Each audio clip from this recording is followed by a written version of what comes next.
Assalamualaikum warahmatullahi wabarakatuh. Baik, pada hari ini kita lanjutkan materi kita.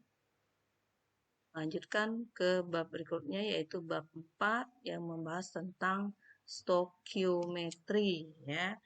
Stokiometri ini berasal dari bahasa Yunani ya. Stokion artinya unsur dan metron artinya mengukur. Jadi stokiometri sendiri adalah salah satu cabang dari ilmu kimia yang mempelajari hubungan antara mol dan jumlah partikel. Kemudian mempelajari juga tentang massa dan volume zat, serta rumus empiris dan rumus molekul. Nah, dalam kehidupan sehari-hari, kita sering menggunakan istilah minggu, bulan, tahun, lusin, kodi, dan sebagainya, dan satuan-satuan lainnya. Nah, satuan-satuan tersebut kita gunakan untuk mempermudah dalam menyebutkan benda yang jumlahnya banyak. Dalam ilmu kimia, terdapat partikel-partikel materi berupa atom, ion, ataupun molekul. Nah, bagaimana caranya kita untuk menghitung banyaknya atom, ion, ataupun molekul yang terdapat dalam suatu senyawa? Tentunya hal ini tidak dapat kita lakukan dengan menghitungnya secara langsung. Seperti kita menghitung jeruk, ya, karena atom, ion, ataupun molekul tidak dapat dipegang dengan tangan, ya, karena ukurannya yang sangat kecil. Oleh karena itu, untuk menghitung banyaknya partikel tersebut digunakanlah satuan yang disebut dengan mol. Nah, di sini kita mulai dengan konsep mol, ya. Di mana dalam konsep mol ini kita terlebih dahulu mempelajari tentang jumlah partikel. Ya, karena partikel di sini dapat berupa atom, ion, ataupun molekul. Nah, jumlah partikel ya ini untuk menyatakan jumlah partikel 1 mol zat yang terkandung di dalamnya sebanyak bilangan Avogadro yang diberi simbol L, di mana nilai harganya itu sebesar 6,02 kali 10 pangkat 23 partikel. Ya.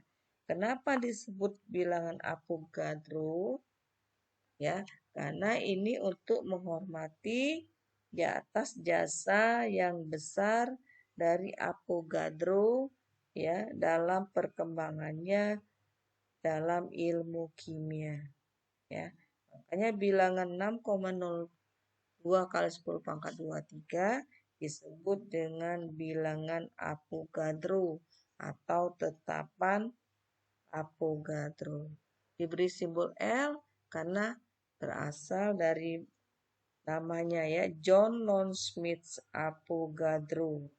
Jadi L itu Longsmith, jadi berasal dari nama Avogadro ya.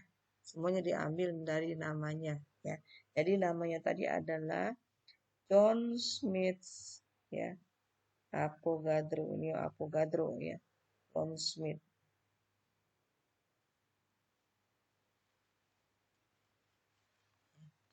Jadi besar bilangnya ada 6,02 kali 10 pangkat 23 partikel. Kita lihat. Nah, di sini partikel dapat berupa atom. Atom kalau dia berdiri sendiri, Ibu ambil ya. Contohnya untuk natrium. Natrium atomnya diberi lambang atomnya Na, N besar, N kecil, sudah kita pelajari dalam lambang unsur.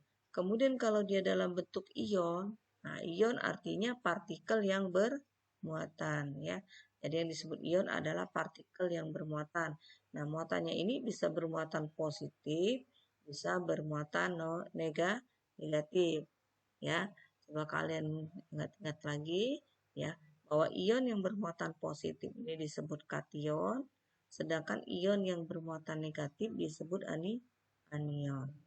Sedangkan bentuk molekul adalah dalam bentuk senyawa, yaitu apabila bergabung Na dan Cl ya akan membentuk senyawa yang disebut dengan NaCl atau kita kenal dengan garam dapur atau nama kimianya adalah natrium klorida ya, natrium klorida.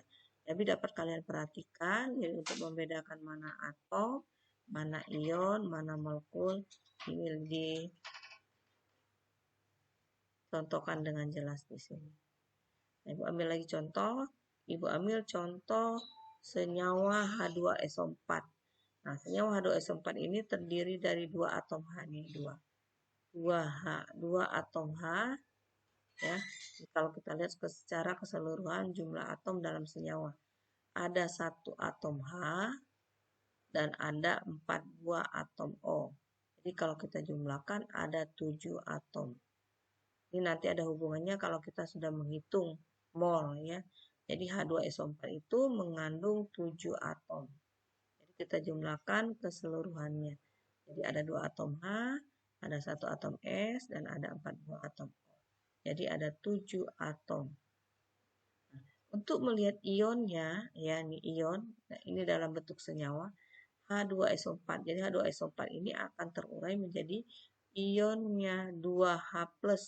Jadi ion H ya sebanyak 2H+ dan SO4 2-. Jadi di sini ada disebut dengan ion poliatom, gabungan dari sulfur dan oksigen membentuk ion poliatom, di mana dia bermuatan negatif yaitu 2-. Ya. Nah, di sini ya senyawa H2SO4 ini kalau kita terurai menjadi ion 2H+ dan SO4 2-. Nah, kalau kita lihat jumlah ionnya ada 3. Satu ion positif, duanya tidak perlu kita lihat di sini, ini yang muatannya saja. Satu bermuatan positif dan 2 bermuatan negatif. Jadi dia terdiri dari 3 ion. Bagaimana dengan molekulnya? Nah, molekulnya ada satu molekul air, satu molekul H2SO4. Jadi di sini ada terdiri dari satu molekul H2SO4.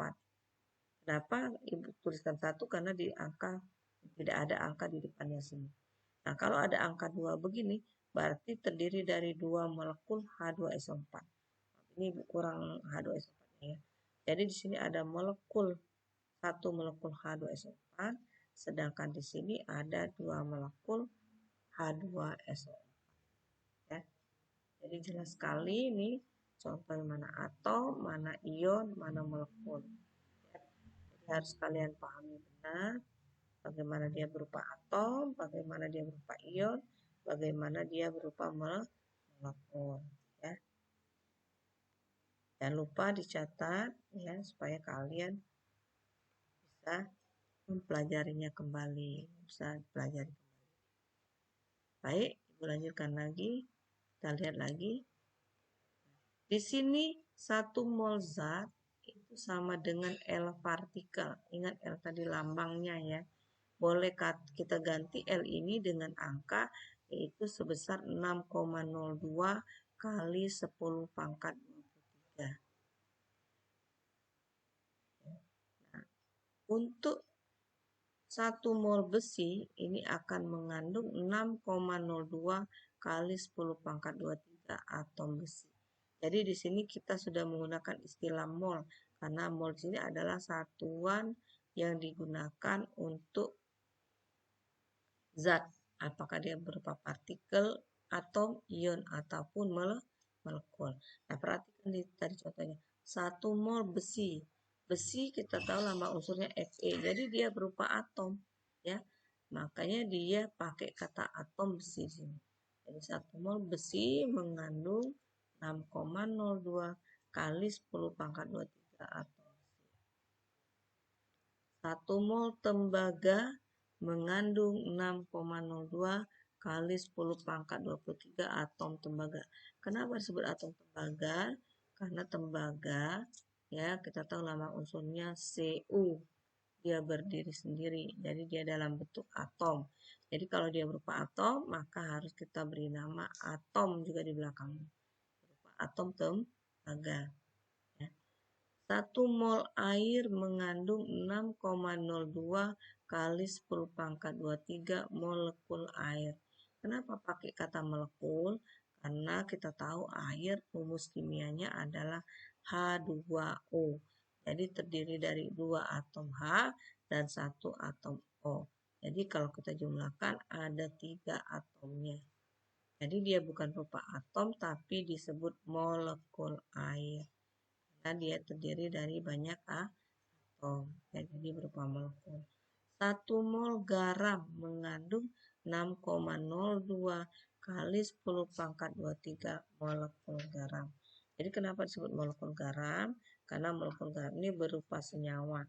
Kita tahu rumus kimia garam adalah NaCl, di mana terdiri dari 1 atom Na dan 1 atom Cl. Jadi kalau kita jumlahkan ada 2 atom jumlahnya ya. Makanya disebut molekul garam. Jadi baik dia berupa atom besi atau dia berupa molekul air atau berupa mol apa saja, dia selalu mengandung bilangan Avogadro yaitu sebesar 6,02 kali 10 pangkat 23. Ya. Jadi partikelnya apa saja, baikkah dia berupa atom besi, atom emas, atau atom yang lainnya, atau kalau dia berupa molekul, jadi dia selalu mengandung jumlah partikelnya sebanyak 6,02 kali 10 pangkat 23. Ini sudah ketentuan. Jadi besaran Avogadro ini sendiri ditentukan secara eksperimen, ya. Dimana ketetapan Avogadro ini bilangan yang menyatakan jumlah partikel atom karbon yang terdapat dalam 12 gram isotop karbon C12. Ya. Jelas ya, berasa.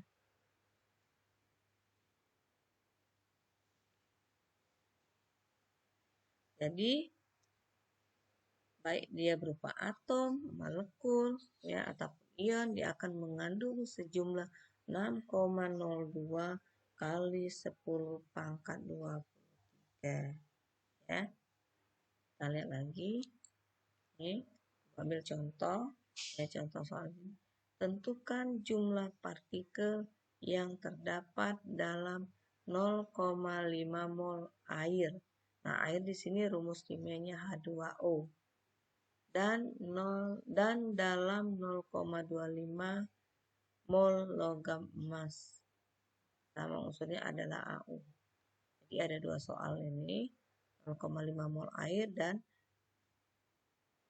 0,25 mol logam emas. Ya. Kita lihat ya. Jadi kalau dia 1 mol dia mengandung 6,02 kali 10 pangkat 23 molekul air H2O. Tapi kalau di sini dimintanya 0,5 mol air, maka gampang ya, tinggal kalian kalikan saja, yaitu sebanyak 0,5 mol kali 6,02 kali 10 pangkat 23. Jangan lupa H2 itu berupa molekul, jadi harus pakai kata molekul. Sehingga kalau kalian kalikan 0,5 kalikan dengan 6,02 saja. Pangkatnya ngikut ya. Jadi 0,5 dikali 6,02 ya adalah sebesar 3,01 kali 10 pangkat 3 molekul. Nah, begitu juga dengan 0,25 mol logam emas. Ya, emas itu adalah ya logam, ya dia berbentuk atom. Nama unsurnya adalah AU. Nah, untuk mengetahui jumlah molnya, maka kalian tinggal mengalihkan saja 0,25 mol dikalikan dengan 6,02 kali 10 pangkat 23. Perhatikan emas ya adalah logam, jadi dia berupa atom. Sehingga harus pakai kata atom dulu ya. 0,25 dikalikan dengan 6,02 ya. Itu sebesar 1,505 kali 10 pangkat 23 atom AU ya. Jadi boleh kan kayak seperti nomor 1 tadi, boleh kalian sebutkan molekul air, boleh molekul saja. Tidak jadi masalah. Yang penting kalian harus paham apakah dia berupa atom, berupa molekul, ataukah dia berupa ion ya. Rasa ya. Kalau kalian menyimak dengan baik, memperhatikan, insya Allah kalian bisa. Supaya kalian lebih paham lagi, ya, supaya kalian lebih paham lagi, silakan kalian kerjakan latihan berikut, ya. Berapa jumlah partikel yang terdapat dalam 0,25 mol natrium? Kalian perhatikan natrium ini apakah dia berupa atom, apakah dia berupa molekul, ataukah berupa ion. Supaya nanti kalian memberi namanya tidak salah. Ya. Ini udah kelihatan jelas sebenarnya kalau kalian perhatikan. Kemudian 0,6 mol gas karbon dioksida CO2. Ya. Oke, rumus kimia CO2 yang udah Ibu kasih tahu. Kemudian di nomor berikutnya 0,15 mol alkohol. Rumus kimianya C2H5OH. 0,45 mol emas. Emas itu lambang unsurnya AU. Dan 0,5 mol perak. Silakan kalian kerjakan di buku catatannya. Jangan lupa diberi tanggal, ya, tanggal mengerjakannya. Nanti kirimkan ke grid tugasnya, ya. Paling lambat hari ini kasih waktu sampai jam 3 sore. Harap kalian mengerjakan semua, ya. Ini sebagai latihan supaya kalian lebih paham lagi, ya. Dan kata Ibu akhiri, cukupkan materi sampai di sini pada hari ini, ya. Kita hanya mempelajari tentang partikel. Nanti kita lanjutkan lagi dengan menghitung, yaitu mempelajari tentang massa molekul relatif. Sekian dan terima kasih. Assalamualaikum warahmatullahi wabarakatuh.